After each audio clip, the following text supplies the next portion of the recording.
أعوذ بالله من الشيطان الرجيم بسم الله الرحمن الرحيم سبح اسم ربك الأعلى الذي خلق فسوى والذي قدر فهدى والذي أخرج المرعى فجعله غثاء أحوى سنقرئك فلا تنسى إلا ما شاء الله إنه يعلم الجهر وما يخفى ونيسرك لليسرى فذكر إن نفعت الذكرى سيذكر من يخشى ويتجنبها الأشقى الذي يصلى النار الكبرى ثم لا يموت فيها ولا يحيا قد أفلح من تزكى وذكر اسم ربه فصلى بل تؤثرون الحياة الدنيا الآخرة خير وأبقى إن هذا لفي الصحف الأولى صحف إبراهيم وموسى. سورة الأعلى یہ مکی صورت ہے، اس میں 19 آیات ہیں۔ بسم اللہ الرحمن الرحیم، شروع اللہ کے نام سے جو بڑا مہربان نہایت رحم والا ہے۔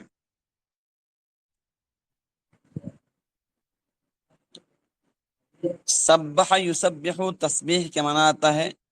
پاکی بیان کرنا، تسبیح بیان کرنا۔ اسم نام رب کا، آپ کا پروردگار، اعلیٰ جو بلند والا ہے، الذی جس نے خلق پیدا کیا، فسوا پھر ٹھیک ٹھیک پیدا کیا، قدر تجویز کرنا، فہدہ راستہ دکھانا، اخرج نکالنا، المرعى چارہ، جعل بنانا، غثاء سیاہ، احوا کوڑا، سنقرئک ہم پڑھائیں گے، فلا تنسا سو آپ نہیں بھولیں گے، یعلم جانتا ہے، الجہر ظاہر بات کو، وما یخفی اور جو پوشیدہ اس کو بھی، ونیسرک آسان کرنا،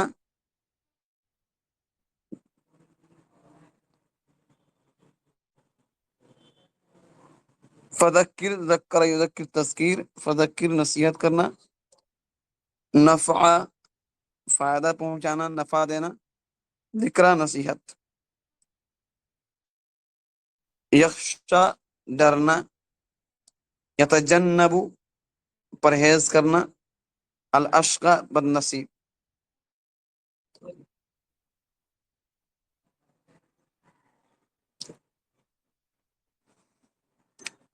الکبرى بڑا، لا يموت پرانا الفاظ ہے، لا يموت نہیں مرے گا، ولا یحییٰ نہیں زندہ ہوگا، افلح کامیاب ہونا، تزکا جو پاکیزگی اختیار کی، صلی آ چکا ہے، تؤثرون ترجیح دینا، ابقا باقی رہنے والی، صحف صحیفہ کی جمع ہے، الاولی پہلے اگلے، ترجمہ بسم اللہ الرحمن الرحیم، سبح اسم ربک الاعلی، سبح اسم ربک الاعلی، آپ اپنے رب برتر کے نام کی تسبیح بیان کیجیے، سبح اسم ربک الاعلی، آپ اپنے رب برتر کے نام کی تسبیح بیان کیجیے، الذی خلق فسوا، الذی جس نے خلق پیدا فرمایا، فسوا سو ٹھیک طرح بنایا، والذی اور جس نے قدر تجویز کیا، فہدا پھر راستہ دکھایا، والذی اور جس نے اخرج المرعى چارہ نکالا، المرعى چارہ، اخرج نکالا، اخرج المرعى چارہ نکالا، فجعلہ سو بنا دیا اس کو، غثاء احوا سیاہ کوڑا، سنقرئک فلا تنسا ہم آپ کو پڑھائیں گے، سنقرئک ہم آپ کو پڑھائیں گے، فلا تنسا سو آپ نہیں بھولیں گے، الا ما شاء اللہ مگر جو اللہ چاہے، انہ بے شک، یعلم الجہر وما یخفی وہ ظاہر کو اور جو پوشیدہ ہے اس کو بھی جانتا ہے، وَنُيَسِّرُكَ لِلْيُسْرَى اور ہم آسان شریعت کے لیے آپ کو سہولت دیں گے، وَنُيَسِّرُكَ اور آپ کو سہولت دیں گے، لِلْيُسْرَىٰ آسان شریعت کے لیے، فَذَكِّرْ سو آپ نصیحت کیجئے، ان نفعت الذکریٰ اگر نصیحت نفع دے، سَيَذَّكَّرُ مَن يَخْشَىٰ وہی شخص، سَيَذَّكَّرُ نصیحت حاصل کرتا ہے وہی شخص یخشا جو ڈرتا ہے، وَيَتَجَنَّبُهَا اور اس سے دور ہوتا ہے، پرہیز کرتا ہے وہی شخص، الاشقا جو بدبخت ہے، بڑا بد نصیب ہے، الذي يصلى النار الكبرى الذي جو یصلا داخل ہوگا النار الكبرى بڑے آگ میں، جو بڑی آگ میں داخل ہوگا، ثم لا يموت ولا يحيا پھر وہ اس میں نہ مرے گا، ولا يحيا نہ جیے گا، قد افلح من تزکا وہ شخص کامیاب ہوا، قد افلح وہ شخص کامیاب ہوا، من تزکا جس نے پاکیزگی کو اختیار کیا، وذکر اسم ربہ فصلی، وذکر اسم ربی اور اپنے رب کا نام لیا، وذکر نام لیا، اسم ربہ اپنے رب کا، فصلی پھر نماز پڑھی، بل تؤثرون الحیات الدنیا بلکہ تم لوگ دنیاوی زندگی کو ترجیح دیتے ہو، بل تؤثرون ترجیح دیتے ہو، الحیات الدنیا دنیاوی زندگی کو، بلکہ تم دنیاوی زندگی کو ترجیح دیتے ہو، والآخرۃ خیر وابقا اور آخرت بہت بہتر ہے اور باقی رہنے والی ہے، وہ ابقا بہت زیادہ باقی رہنے والی یعنی ہمیشہ ہمیش کی ہے، ان ھذا لفی الصحف الاولی ان ھذا بلا شبہ یہ،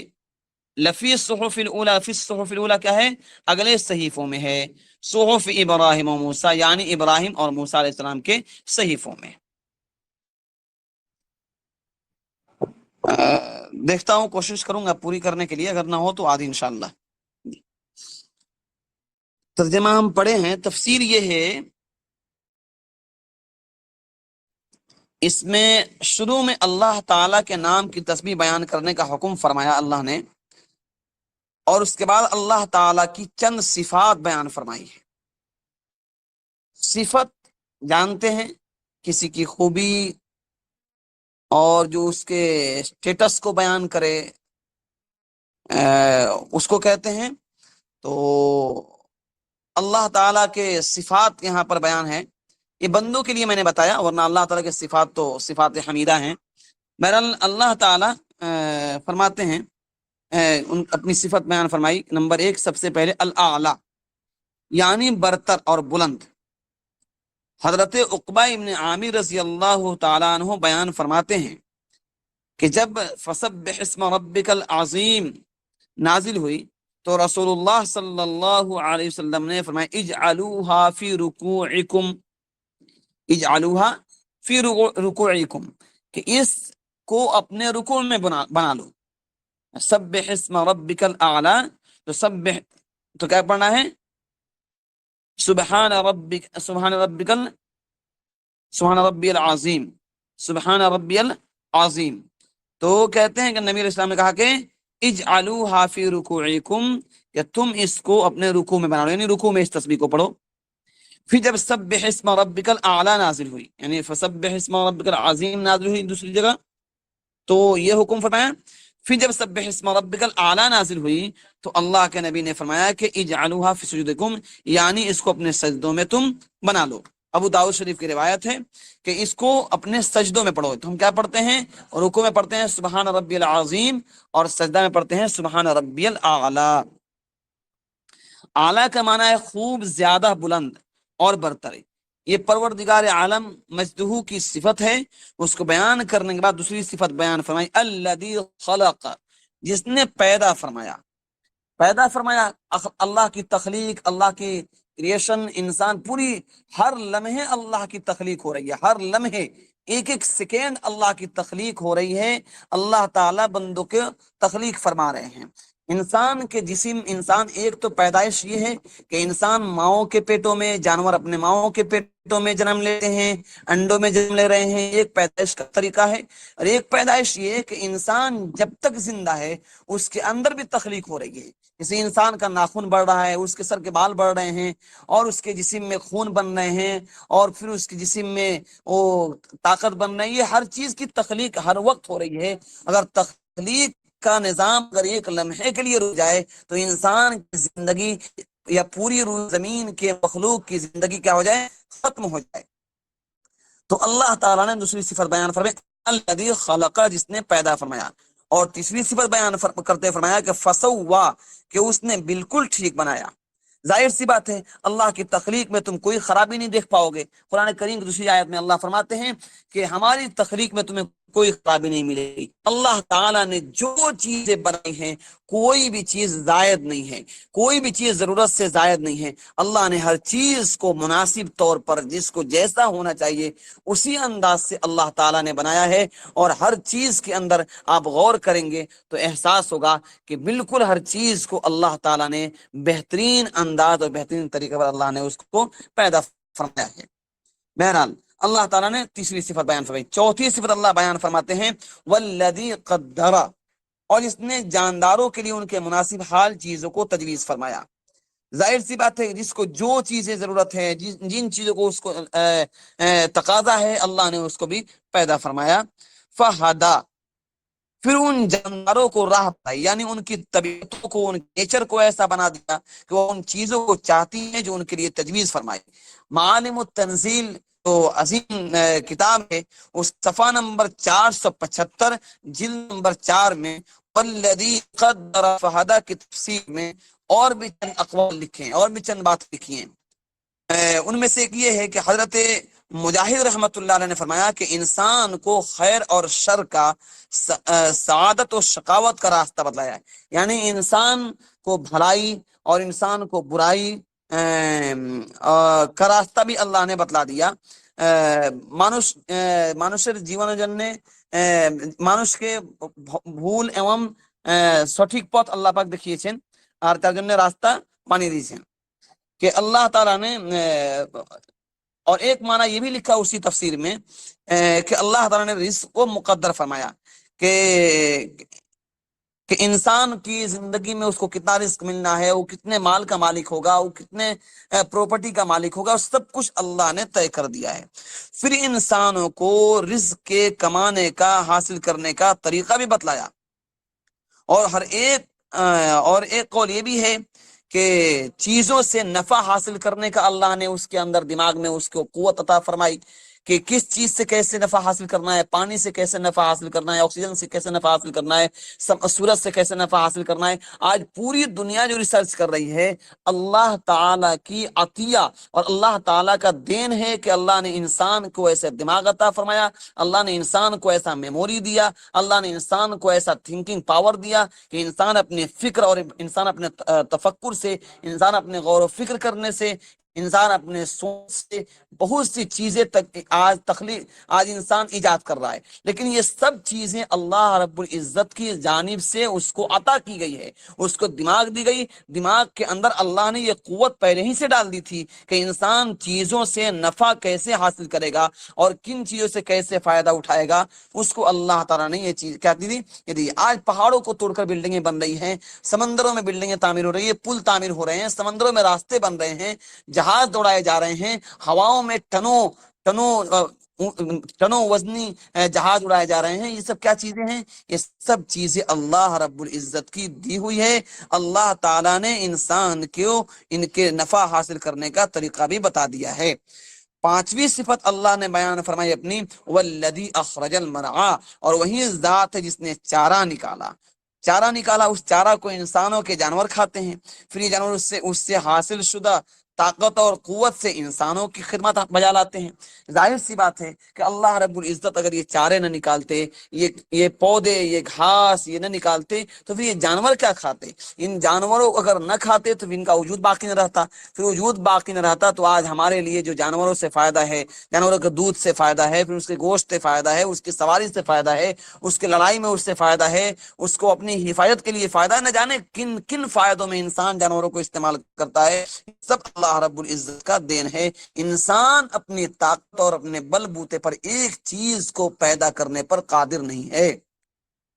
آگے اللہ کہتے ہیں فَجْعَلَهُ غُثَاءً أَحْوَىٰ، پھر اسے سیاہ کوڑا بنا دیا، یعنی زمین سے جو چارہ نکلتا ہے اس میں بہت سا تو جانور کھا لیتے ہیں، اور جو بچا کھچا رہ جاتا ہے وہ کیا ہے؟ کوڑا کرکٹ بن جاتا ہے جو پڑے پڑے کالا ہو جاتا ہے۔ لیکن وہ بھی بیکار نہیں ہے، پھر وہ کھاد بنتا ہے، رسائن بن جاتا ہے جو ہمارے کھیتوں میں کام آتا ہے، پھر اس سے کیا ہوتے ہیں، اس سے زمین میں طاقت ملتی ہے، پھر زمین کی پیداوار اچھی ہوتی ہے۔ سنقرئک فلا تنسى، اللہ آگے فرماتے ہیں پھر ہم آپ کو قرآن پڑھائیں گے تو آپ نہیں بھولیں گے مگر اللہ کی جو مشیت ہوگی۔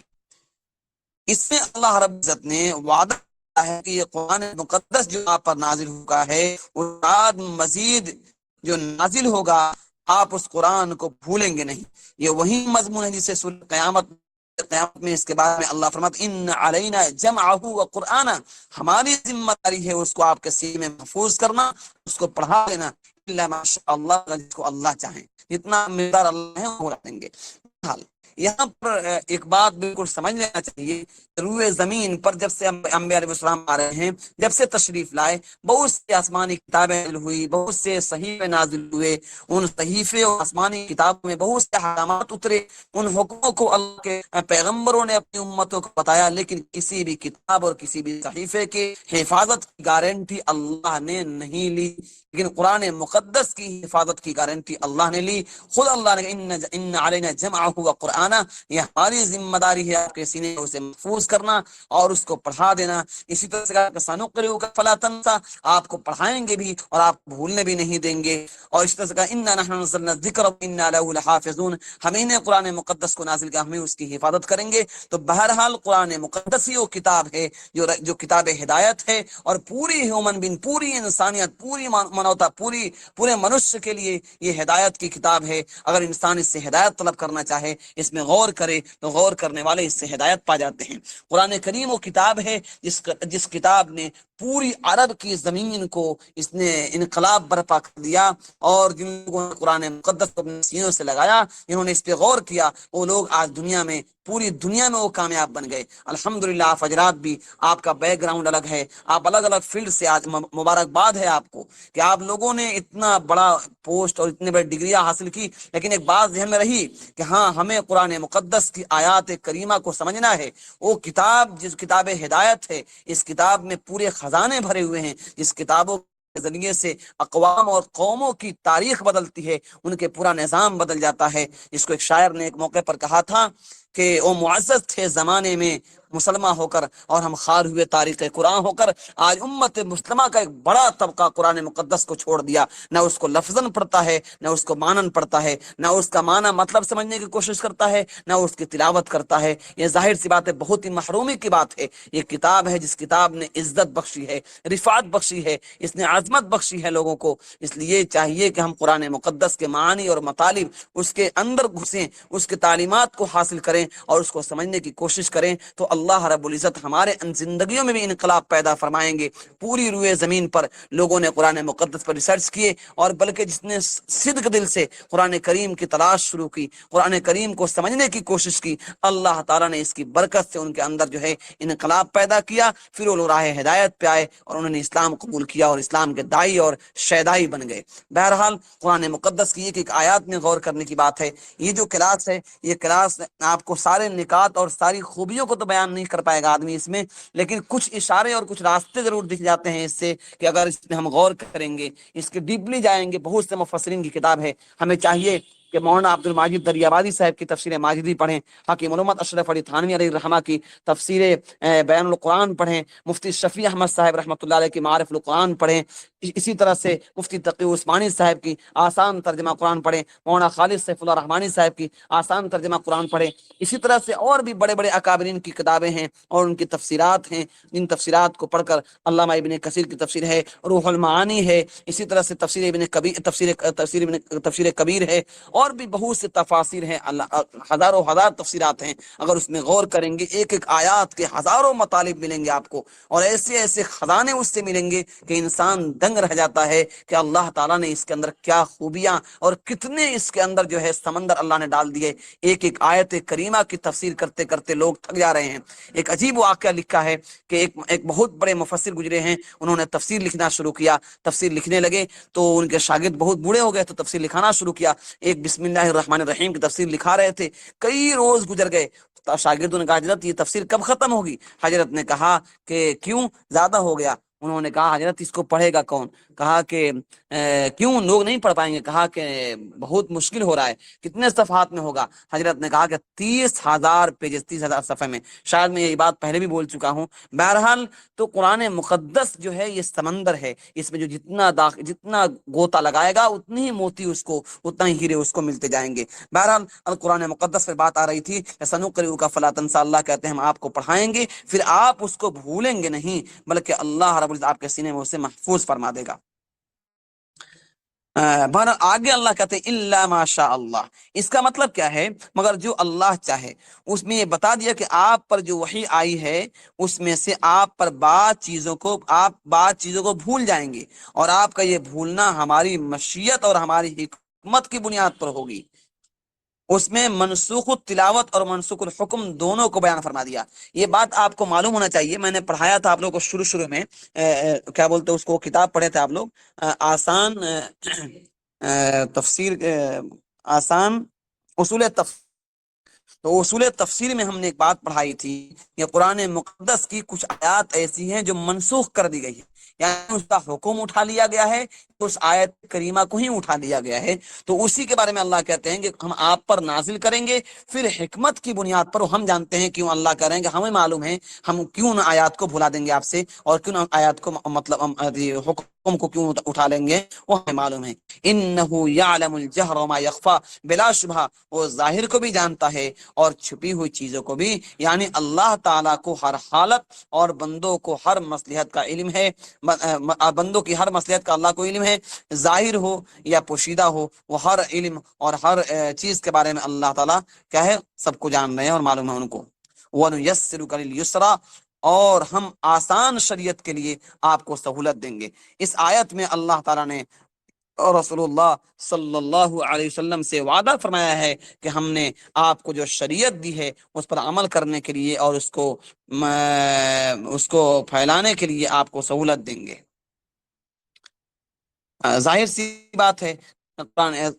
شریعت جو ہے یہ اگر انسان عمل کرنا چاہے تو مشکل نہیں ہے، انسان آسانی سے عمل کر سکتا ہے۔ الیسرا کے معنی ہے آسان۔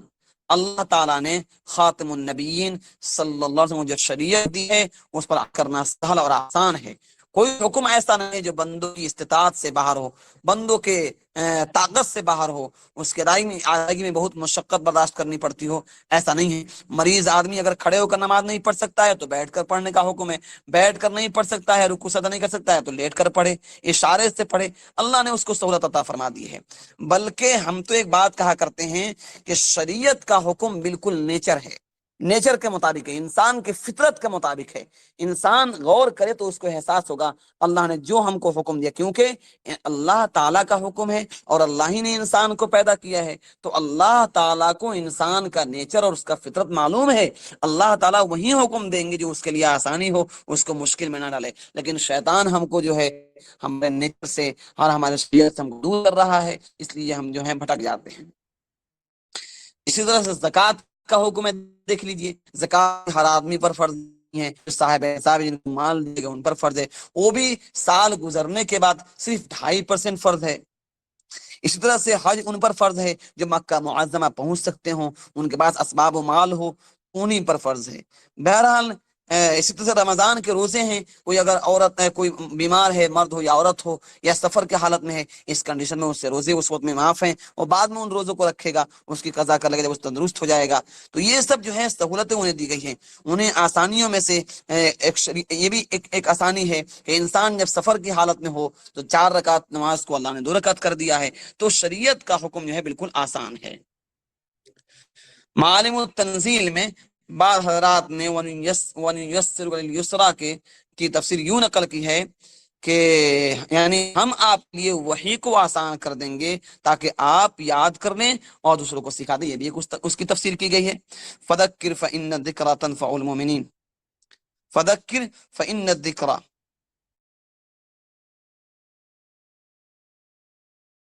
اس آیت کریمہ میں اللہ کہتے ہیں کہ سو آپ نصیحت کیجئے اگر نصیحت نفع دے۔ بظاہر اس آیت سے معلوم ہوتا ہے کہ نصیحت کرنا اسی صورت میں ہے جبکہ نفع مند ہو، یعنی نفع پہنچ سکتا ہو۔ لیکن معالم التنزیل میں ہے کہ کہ یہ جو ہے من قبل اکتفا ہے، اس میں ایک چیز کے ذکر کرنے پر اکتفا کر لیا جاتا ہے اور اس کے مخالف دوسری صورت کو ترک کر دیا جاتا ہے. یعنی اس کا مطلب یہ ہے کہ آپ نصیحت کیا کریں چاہے نصیحت کرنا فائدہ دے یا نہ دے، یعنی نصیحت کرنا ہے تو ایک چیز کو اللہ نے ذکر کیا اور ایک کسی کو ذکر نہیں کیا، نصیحت کرنے کا حکم دیا کہ نصیحت کرتے رہیے.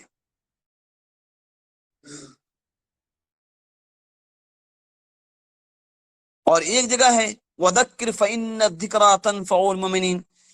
اس آیت سے صاف معلوم ہو رہا ہے کہ نصیحت کیجیے، نصیحت کرنا مومنوں کو فائدہ پہنچاتا ہے. تو اس آیت سے صاف پتہ ہو گیا کہ نصیحت اسی صورت میں نہیں کرنا ہے جب فائدہ مند ہو، کیونکہ ہمیں تو معلوم نہیں کس کو فائدہ نہیں ہوگا، ہم تو بندے ہیں، اللہ کو معلوم ہے. تو ہمیں نصیحت کرنا ہے اگر ہم نصیحت کر سکتے ہیں. اب نصیحت کرنے سے مومنوں کو فائدہ ہونے کا اللہ نے خود فرمایا ہے کہ مومنوں کو اس سے فائدہ پہنچتا ہے. بہرحال کیا کیا جائے اور پڑھا جائے یا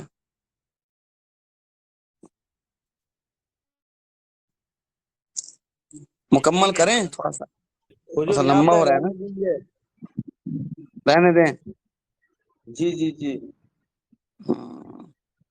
چلیے ٹھیک ہے. فذکر فإن کیا ہے آیات پڑھے تھے ہم؟ فذکر ان نفعت الذکرى، اس آیت کی تفسیر تک انشاءاللہ آج پڑھائی ہوئی، اگلے سے انشاءاللہ کل انشاءاللہ پڑھائی ہوگی. ٹھیک ہے جی، کوئی سنانا چاہیں تو سنا سکتے ہیں، یا کوئی سوال ہو تو سوال پوچھ سکتے ہیں آپ لوگ.